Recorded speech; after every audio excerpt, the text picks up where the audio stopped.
All right, today we're going to dive into a really powerful framework. It's designed to transform not just how we teach, but really how we all think and learn. So let's get right into it. I mean, think about it. This is the big challenge for all of us, isn't it? We're just flooded with data constantly, but turning all that data into real, lasting knowledge? Well, that's the hard part. So how do we get beyond just memorizing facts? And this quote just hits the nail on the head. The whole goal of modern education has shifted. It's not about being a passive bucket for information anymore. It's all about becoming an active builder of meaning. And that's exactly where this framework comes in. Stella's content board is this really elegant solution to that very problem. It's basically a structure for your brain, helping you analyze any topic you can think of with incredible depth and clarity. So, the board is built around 10 distinct but totally interconnected elements. I like to call them thinking lenses. Each one gives you a unique perspective to view a topic. And when you use them together, they create this complete multi-dimensional picture.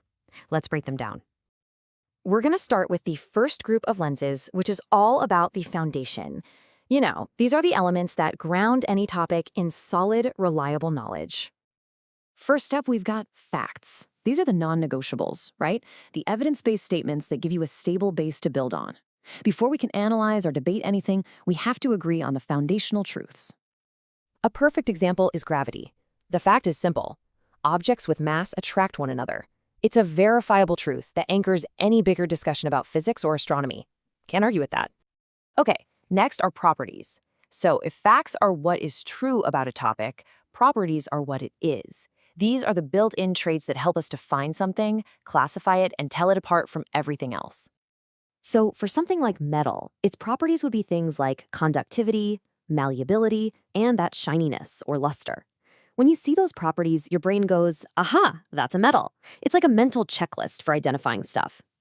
All right, let's move on to the next set of lenses. This is where it gets really interesting because it's all about analysis. This is where we go beyond just the simple definitions and start asking deeper questions about how things work and, why they even matter. And that brings us to factors. Factors are really the why behind a concept. They're all the forces, both internal and external, that shape it. Understanding these gives us the context we need and helps explain how something came to be. Let's take a big, complex idea like democracy. It's influenced by all sorts of things: citizen participation, the media, laws, cultural values. This just reminds us that important concepts never, ever exist in a vacuum. The next lens is process. This is all about the how. What's the sequence of steps? What's the cycle? What's the procedure that makes something happen? Whether it's the water cycle or how to solve a math equation, understanding the process makes it click. And this brings us to something that is absolutely crucial: balance. Let's be real, no concept is perfect. Looking at both the advantages and the disadvantages gives us a realistic, nuanced view. This is where real critical thinking kicks in, when you start weighing the pros and cons. Next up, we have connections. And I have to say, this might be my favorite lens. This is where the magic happens. It's where isolated facts stop being random and become this amazing web of knowledge. How does photosynthesis connect to climate change? How does a historical event connect to today's politics? Making those links, that's what creates deep, lasting understanding. Okay, let's move on to our final set of lenses.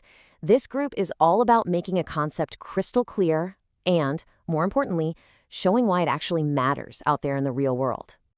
Which leads us perfectly into uses. This lens answers that all-important question every student on the planet asks: when am I ever going to use this? It's what bridges that gap between some abstract theory and actual practical application. I mean, think about fractions. They aren't just numbers on a page, are they? They're absolutely essential for cooking, for construction, for finance, for design. Seeing these real-world uses makes the whole concept feel relevant and meaningful. Now, this is such a powerful technique for sharpening understanding. Providing a clear example, like a solar calculator for renewable energy, that's great. But get this: providing a non-example is just as important. Knowing that a frog is not a mammal helps you draw a sharp boundary around what a mammal actually is. So, how do we actually put this to work? Well, it's not just some theoretical model. You can use it to plan lessons, to guide class discussions on the fly, to give structure to student projects, and even just as a tool for your own personal reflection. It's incredibly versatile. So after going through all 10 of these lenses, what's the big idea? What does this framework really accomplish? I think this quote just says it perfectly.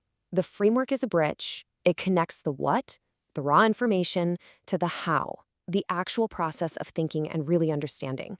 It just brings structure to all that complexity. And that really just leaves us with one final thought. This tool isn't just for a classroom. It's a whole new way to approach any complex topic that you want to truly get your head around. So the only question left is, what complex idea are you going to unpack first?